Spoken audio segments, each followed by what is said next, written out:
கிணத்துல இருக்கிற தவளை கத்தி பாம்பு வாயில போய் மாட்டிக்கும். பாம்பு கத்திக்கிட்டே தவளை கத்திக்கிட்டே இருக்கா. எந்த தவளைய லொடுக்குன்னு பிடிக்கணுமோ அந்த தவளை தன் நுண்வாயால கெடுன்ற மாதிரி மைடியர் அங்கிள்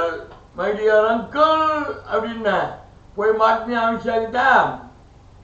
பிஜேபியினுடைய பி டீம் தான் விஜய். எடப்பாடி எப்படியும் விஜயை கரெக்ட் பண்ணலான்னு பார்த்தாரு. விஜய் கரெக்ட் பண்ணிக்கலாம், பிஜேபியை கட்டி விட்டுடலான்ட்டு. பிஜேபி இப்போ ஏடிஎம்கே கட்டி விட்டுட்டு விஜயை கூட்டணி சேர்த்துக்கிறாங்க.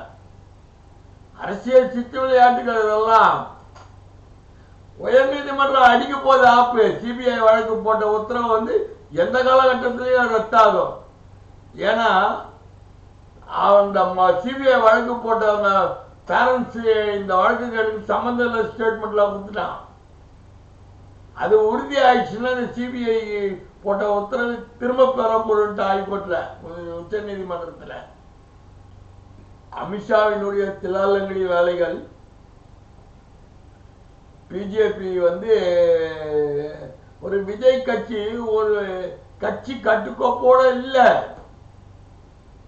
ரசிகர்கள் பட்டாளம் இருக்கு. எங்க பாகமுகவர்கள் எங்க, அந்த பாக பொறுப்பாளர்கள் எங்க, எத்தனை பேரை போய் பார்த்திருக்கிறாங்க ஏது? எல்லாம் அரசியல் கூத்தாடியா நடிகரா இருந்துட்டா மட்டும் போறாது. 63 கிரைம்ல வந்து அந்த ஷூட்டிங் நடந்ததெல்லாம் எடுத்திருக்கிறாங்க ஜனநாயக படத்துல சேர்க்கறதுக்கு. அப்ப இது ஒரு ஷூட்டிங் தான். நம்ம கூட்டமும் ஒரு ஷூட்டிங் தான். அது இப்போ அந்த 63 கிரைம்ல எடுத்த அந்த வீடியோலாம் கேட்ச் பண்றதுக்கு அடி ஃபுல் சிங்கில வேலை நடக்குது. பஸ்ஸில் என்ன நடந்தது, அது நடந்தது, இது நடந்ததெல்லாம் அவங்க அவர் எல்லா வகையிலும் லாக் ஆகுறாரு. அவர் எப்படி திமிரி லாக் ஆகுறதுனால தான் பிஜேபி கூப்பிட்டு அவங்க கூட்டணி அலைன்ஸ் ரெடி பண்ணிக்கிட்டு இருக்காங்க. அவன் பணமும் கொடுப்பான், கோடி கோடியா தேர்தல் நிதி சேர்த்து வச்சிருக்காங்க.